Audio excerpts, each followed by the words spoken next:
Well, very good morning to all of you. Uh, Today's class will be of fifth unit. Already in the last class, we have discussed that we have already covered the topics of fourth unit, and now we are going to start a new topic, which is the only topic of fifth unit, is about plasma arc machining or plasma machining.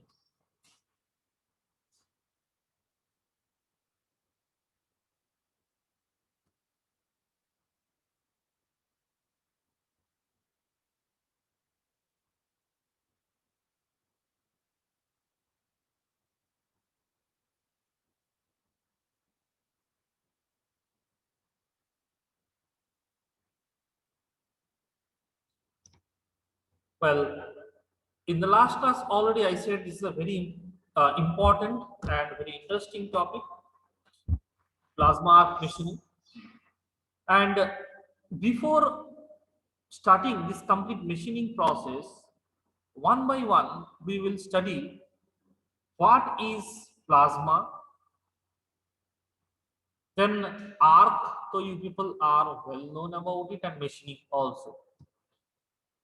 If we know the physics behind plasma, then it will not be difficult at all for us to understand how material removal process is being carried out.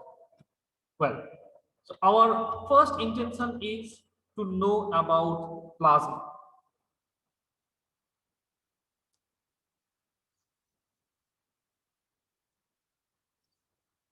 So in today's class, I'll be discussing more about this plasma formation, as well as I'll be discussing about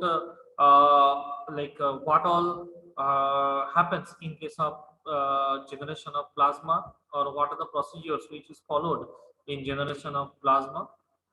Those things I'll be discussing today. And something which is not included in our syllabus, but where we will understand many things about this plasma machining, that also in today's class we will be discussing. Okay. In Canberra, in a TEDx event,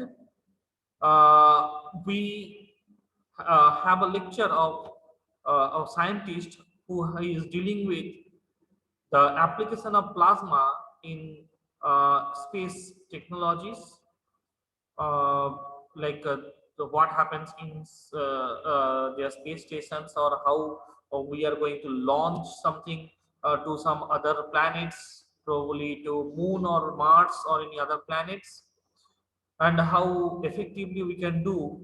So those things that he has discussed. Not only that, there are some very interesting experiments which she has shown live, that also I'll be showing today, so that you will find some interest. First and foremost, I'll discuss the basics of this plasma formation, and then I'll play those videos so that you can understand things in a better way. Okay. So what is plasma? We know about the three states of a matter.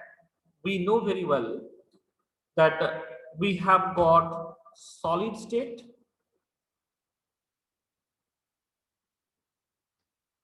then we know there is something called liquid state, and you know about gas also. Okay, so we are well known about these three states of a matter.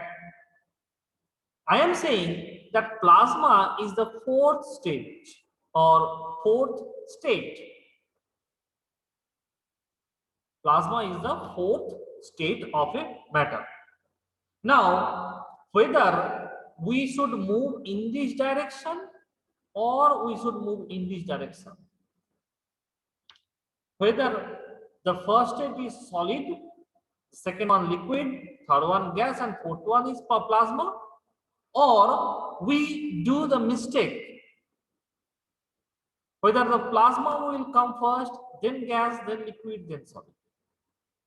Now, I will state my opinion, and not only my opinion alone, this is the opinion of many researchers or scientists too. And I will give the explanation of behind it. We are staying in Earth, you know very well, which is existing or which is lying in the solar system. And the solar system is something which is present in the Milky Way galaxy. You know very well. Okay. Now, there are, like Milky Ways, there are many other galaxies in the space. And I believe the first thing or the first stage, which generally all the stars will have, including sun, is in plasma state, including sun. 99.9% of matter in the space is believed to be in plasma form. And then we come to the next step. What happens? You know very well how but the earth was means earth got means we got earth. So you know very well that the sun, as I mentioned, is in plasma form and it will also rotate. During rotation, what happens from here? This some plasma will start coming out in the form of solar storm. You know very well. Actually, if you want me to speak about this, then I can give you many information, and I'd like to give because we have got enough time, and this is the only topic left in the fifth unit, and this is the only thing where we will be spending much time, and remaining things are very easy like water. Okay, so then what happened? Few particles it came out or it was thrown away from the sun. And as you know very well, due to the Earth's sun's gravity or gravitation force, so all planets were formed. Okay, so you know very well. Then suppose we know very well. Here we have got our Earth. So in ancient time, the Earth which came out or which is a part of Sun which came out was also in the same state which is plasma, and then it has radiated its heat and gradually it became cool, and after times it came into solid plus liquid plus gas state, which is currently we are experiencing in the earth. And all the time the solar storm, it is still present all the time, it will be there, and many particles will come out. Okay, but it doesn't hit earth. Why? Because earth has created some protected shield. Actually, I am not discussing about plasma, but still about the matters I am discussing. So earth has created a shield, as it is itself a big magnet. Okay, you know it very well, which has got a south pole as well as north pole, which will help us to be prevented from these solar storms or the particles which are coming out from the solar storm.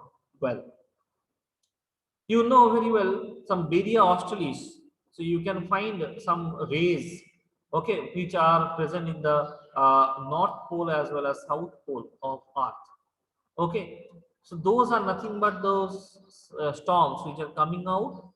Why we can see only from these two parts or from these two places? Because exactly at the north pole and south pole, from here the shield distance will be very less. That's why those things will always pass very near or very closer to these two poles of the earth. Okay, anyhow, that is not our interest.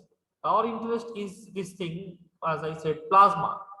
Okay, so how it forms? Now, formation I will tell from this way to this way. Okay, that means solids to plasma, so that you can understand in a better way or in easiest way. Right. So this is something which happens now. Then I'll discuss this thing completely, and complete physics I'll discuss.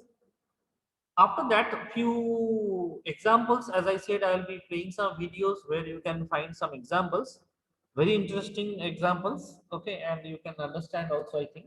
Okay, the complete theory about plasma and the many applications which generally we have not used till now. So those things also I'll be explaining. Right. So if you keep a bowl, say you have got a pot or a bowl, and inside it you have kept some ice cubes, you can find that these ice cubes are of some particular shape and dimension, right? Now, if you start heating this bowl, if you start heating this bowl, what will happen? This ice will melt and then it will form water. So this ice you know very well. Ice is of solid state, or this is having solid state. Once it is boiled or it is given some temperature, then it will get liquefied and it will form water. So then we will find this liquid state of the same material, that means ice one. And you know, if you keep on heating even at 100 degrees Celsius, okay, plus 4K, 4 Kelvin, okay, so 100 degree plus 4K, what will happen? You know, latent heat. So this 4K is nothing but the latent heat, okay, so which it will take 100 degrees C plus 4K. Then it will form the steam, which is nothing but the gaseous state. So in childhood, we have studied about these three states, but we did not study what happens if we keep on increasing the temperature. Here only 100 degree, right? But what if we apply temperature more than a few thousands of degrees Celsius? Then what happens? Now I will come to physics. Okay. So in solid state means you know very well that every material will have some ions, or it will be consisting of some ions, positive and negative ions. So in solid state, we consider this is ice. What will happen? Those ions will be forming some particular structure. Okay, particular structure. All these ions, which includes electrons also. Now, once we have given some heat, what happens? It gets liquefied. So the liquid will always carry the shape of the pot where it is stored. And for example, I am storing in this bowl, and here we have got the liquid, and you see this structure is somewhat deviated. Okay, the structure is little bit deviated, but still it will be lying here only. Now what if we apply more heat? What if we apply more heat? What happens? We will be getting some gas. Okay, already I have discussed it. So if this is the bowl, okay, so gas here, those molecules will have more gap, or the intermolecular gap will get increased, and it will start moving in different direction. In general, solid, it will not flow. Once we got liquid, it will start flowing because the molecules also will start moving like this. Okay, or it will get some energy, kinetic energy. And once we are heating it, that means we are increasing or we are giving some kinetic energy in this. What will happen? This gas will start moving out because of its kinetic energy. So here it is moving, that is fine, it is moving, no problem, we don't have any problem with that. But if we heat it somewhere like that, 5500 degrees Celsius, then what happens? This electron or these ions will be superheated. It is called is super, not heated, superheated. What will happen? This will get ionized. Okay. Now, what is the meaning of ionization? What is the meaning of ionization? It means it can conduct electricity. Okay. Now, how it happens? How does it happen? Up to now, if anyone has any doubt, you can ask me. Up to now, whether anyone has any doubt?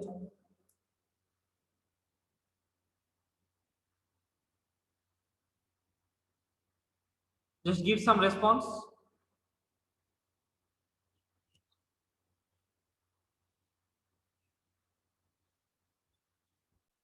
So, in general, we'll be using the gas. That means here we need some gas which has to be superheated to a certain temperature. Then only I said ionization will occur. Now, let me tell you some more physics about it. Okay. So, you know very well H2O. Okay, vapor is also H2O, water is also H2O, ice is also H2O. What is the meaning of it? We will have oxygen and one oxygen and two hydrogen atoms. Right? You know it. O2 means we will have two oxygens. N2 means what? We will have two nitrogens. Okay? That means bimolecular gas we are using. Meaning we will have two molecules at least. We can have even more than that. So these gases, if we use, then it will be very easy for us to generate plasma. Okay. How it works? I said that gas is superheated. In general, we'll have the nucleus, and say here we will have one energy level, here another energy level, here another energy level of that particular atom. And here we have got proton. Say we have given some heat. What will happen? Electron, if it is there in the first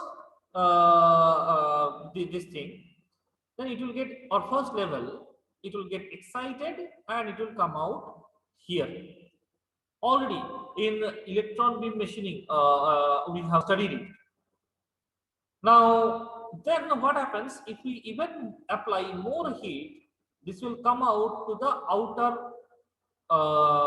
this thing, okay, outer orbit, right? Similarly, if we keep on heating, what will happen? This electron will start coming out to the last orbit, say this one, and if it is even more heated, what will happen? This electron will come out from here. or from this zone, and thus it will form a free electron. Is it clear? It will form free electron. So this is about one atom. Here, once again, same thing will happen if the same portion is heated. So from here also, some electrons will start coming out. Like that, many free electrons will start coming out once the gas is superheated. I hope you people understood it. So number of free electrons will increase. Okay. Fine, we have heated, but how we are going to apply heat? Question lies there. Okay, how we are going to apply heat? Okay, so what we are going to do, that external heating technique should be adapted. Okay, we may have some coil which will energize these atoms, and which will help us to create enough number of free electrons. And once these free electrons are moving in this way, so it will release, once it is moving out from here, it will release H nu. Already I have discussed it in the laser beam welding, laser beam machining also, which is nothing but photon. Okay, which is photon, and that will also emit a light. During lightning strike in rainy season, okay, or you might have already seen a lightning strike this season also. You might have seen many places. What it does, we have a earth surface, and the lightning strike, what happens here? Suppose we have got two clouds which are colliding with each other and using pretty high energy, maybe some billions of volts, will create some channel here, will create some channel over here, as this art is also have some ground power, that's why it is grounded. Okay, or it can eliminate, so it will always try to move in this direction. So in order to come in this direction, or in order to move here or strike here, it will form a channel which is nothing but a plasma channel. Okay, and what is the plasma channel? When the gas is superheated, so what it will do, it will come in this direction. We'll have presence of oxygen, nitrogen in our atmospheric pressure, what is that, atmosphere, and then these electrons will start moving in this direction. Once it start moving, so what will happen, it will strike here, so it will cause rotation of it. Well, suppose this is oxygen I am saying about. Okay, I'm saying about oxygen. So once it is rotating, suppose beside it we have got another one oxygen, O2, like this. So it will heat it, it will also rotate. So all will rotate and generate a high heat. And because of that high heat, this phenomenon which I have explained just now will occur. Okay, this phenomenon just now which I have said, like free electrons it will create. So here one, some free electron, here free electron, many, completely it will keep on generating free electrons, and due to these free electrons it will carry electricity, or it will become conductive. Okay, so it will have, or it will form a channel, which channel is known as plasma channel. I hope it is clear to you. Okay, so this is actually plasma, which is another state of matter, or the fourth state of matter, which is generally known about. But I can say that that is the first state of matter. Okay, and solid is the last one. As the formation crores or crores years back, we had only plasma, and from there we got the solid state. Okay, on the earth surface, right? So I hope you people understood what is plasma and how plasma is formed, right? So if anybody has any doubt, you just can raise your hand and you can just ask. Now I'll be discussing where this plasma is used. Is it only machining? You might have seen fluorescent lamp or our tube light, you can see tube light, which is a very good example where this plasma formation is done, or where we are forming plasma in order to generate light. Okay, and not only that, there are many other applications of plasma. As I said, spacecrafts are also uh, where people, scientists are working on spacecrafts which will be sent not by using fuels but by the energy which is generated by plasma. Okay, now I'll show you a short video, not short video, it is a somewhat big video, nearly 15 minutes time it will take, but it is quite interesting. I feel you people will listen to it and you will understand also it in a better way. Okay, so let's have a look on it. Just a minute. Yes.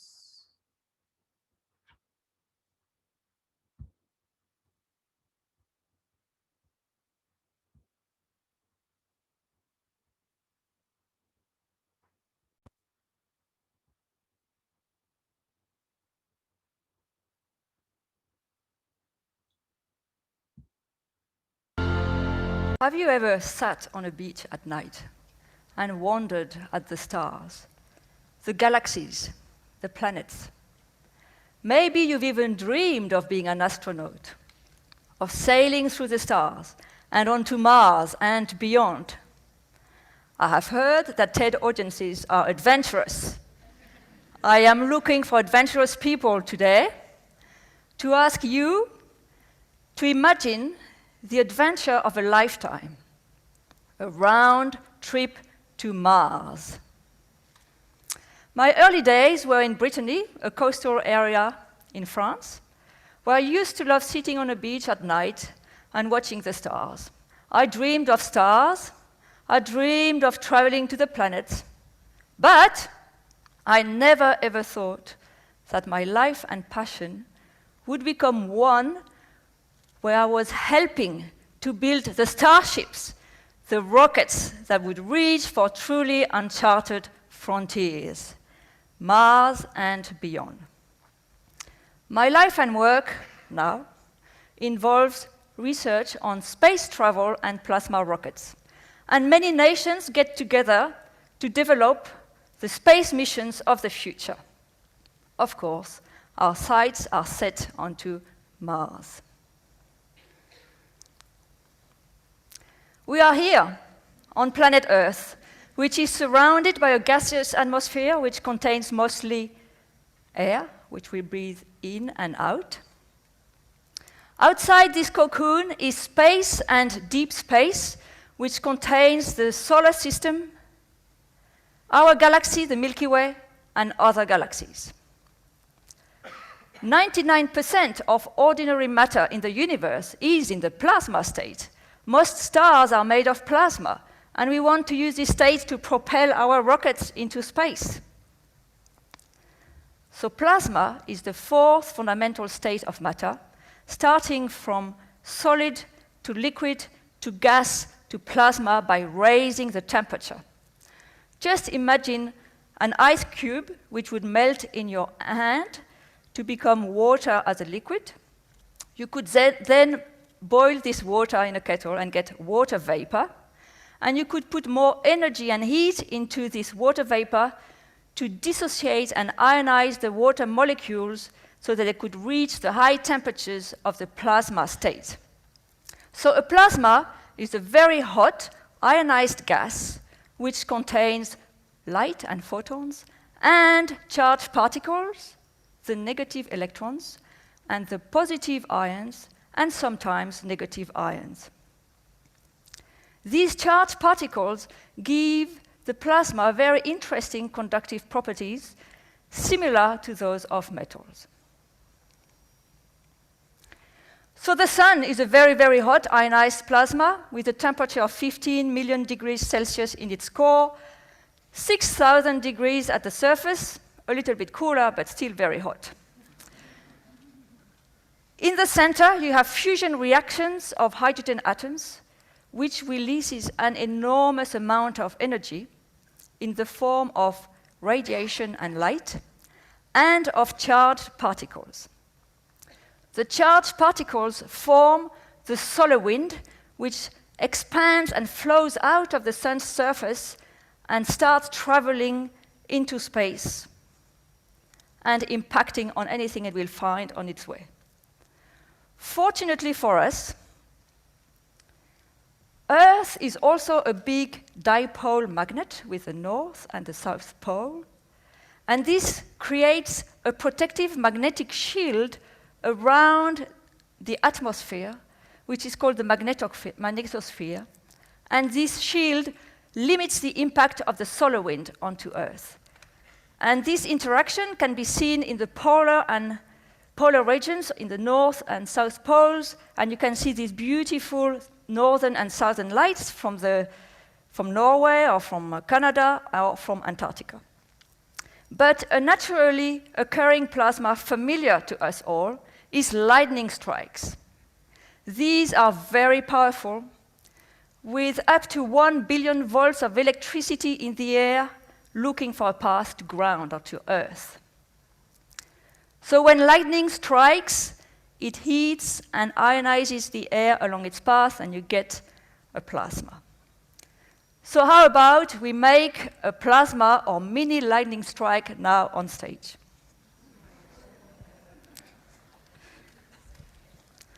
I'm going to use this device, which is called a Tesla coil. This was invented by Nikola Tesla over a century ago. He essentially gave us alternating current or electricity as we have it now. So when I turn this on, what happens is it produces very, very fast oscillating signal here, about 10 oscillations per microsecond, so very fast, but it is rather large voltage. This means that when I turn this on, and I bring this closer to a metallic or grounded surface, I can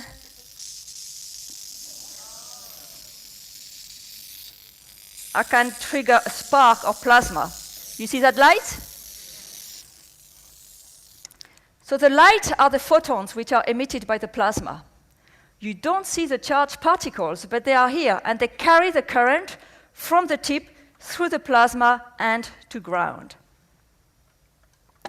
Another device you're very familiar with is the fluorescent tube. So this contains neon gas. So again, if I turn this on, I can radiate energy into it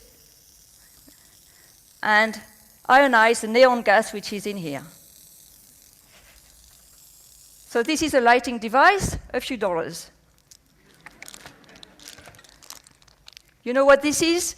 This is a flipped packet of chip. You may have noticed that you have a very, very thin coating here, also done with plasma technology. This acts as a barrier against oxygen and water. You don't want your chips to get soggy and to go off, do you? No. Talking about chips, this is the really fabulous chip, or many of them. You know what this is? This is a silicon wafer which is covered by millions and millions of transistors. These transistors are the engine in your computer, in your tablet, in your digital camera, in most electronic devices. They are very small because they are manufactured using plasma technology, and in particular the ions in the plasma. In the 1960s, to manufacture a computer as powerful as your mobile phone would have cost $1 million to manufacture. It would have been the size of this stage. And now, thanks to plasma technology, you can hold it in your hand and it costs much less. Now let me take you to my world and passion, plasma rockets.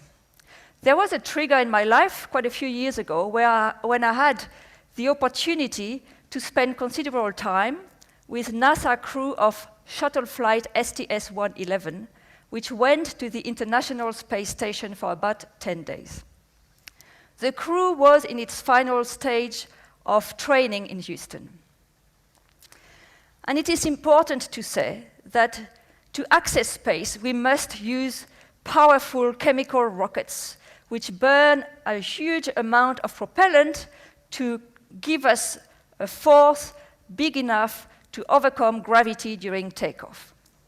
But when we are in orbit around Earth, we can deploy plasma rockets. And you know what? This is the simplest plasma rocket you can think of. This is the fluorescent tube again. We can radiate energy into it, ionize the gas, make a plasma. If you chop one end off, the plasma will expand into space. A force will be created in the opposite direction. This is the principle of your plasma rocket. It will start traveling into space. When the plasma exits this rocket, it looks like this photo there. Why do we want to use plasma rockets? Because they are very fuel efficient. You can actually go from Earth orbit to the Moon orbit with just 80 kilos of gas, like what you would have in your car tank. And what we are trying to do, we are trying to accelerate the plasma before it exits the rocket to further decrease this fuel consumption and increase the thrust. So the prediction is that you could go for a round trip to Mars in less than a year, as opposed to many years using conventional chemical rockets. But what we need to do is we need to test these rockets here in the laboratory. And we are very fortunate in Canberra because we have Wombat XL. This is our brand new space simulation chamber. Essentially, it's a big vessel, 3 meters in diameter, 6 meters in length. We attach big pumps and we pump the air out to create vacuum or conditions similar to space. It is an absolute necessity to test the plasma rockets because access to space, one, is expensive. Space debris and pollution is already of great concern. And mostly, we want to get our astronauts back to Earth at the end of their mission. So in Wombat XL, we prepare for future manned travel to Mars. What I would like to do now is to invite some space cadets, rocket scientists, and future astronauts on stage to carry out some more experiments on plasma rockets.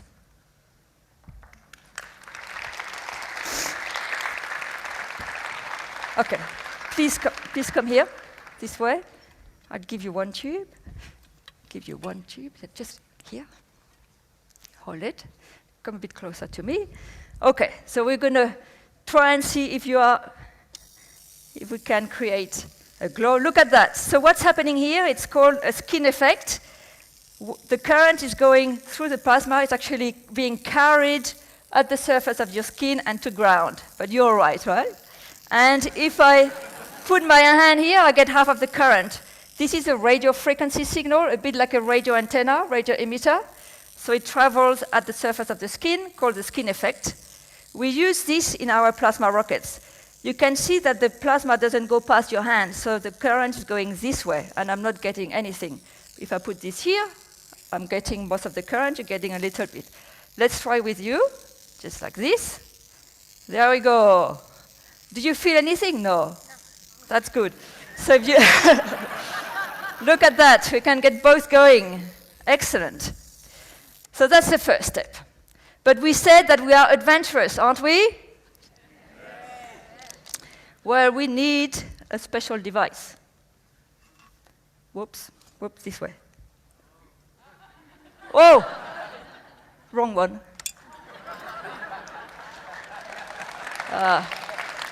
Here we go. That's a device. Here we go. To feel the skin effect, we use a spoon, which is a conducting metal. So you're going to hold the spoon like this.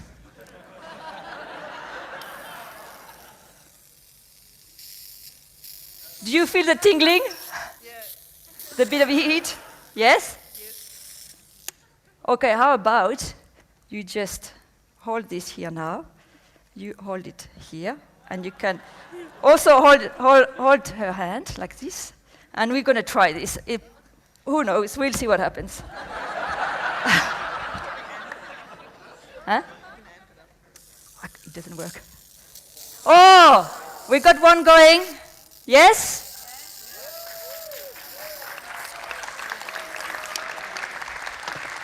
Big round of applause for our space cadets.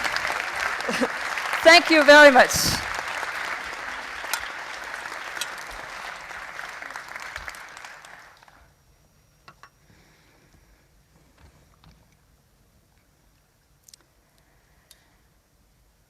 We have dreamed of space travel. We have landed man on the moon. We have established the International Space Station. We have explored Mars using unmanned vehicles. Now we are working on human travel to Mars. And I know that somewhere in this audience, it might be you who will be on that first round trip to Mars and maybe even beyond. Now, when I sit on a beach at night and gaze at the stars, I look for the bright spot, which is the International Space Station. You can see it when you have a clear, dark sky. And it truly inspires me and my work to think that one day a plasma rocket will travel from that space station, and the first humans will set foot on Mars.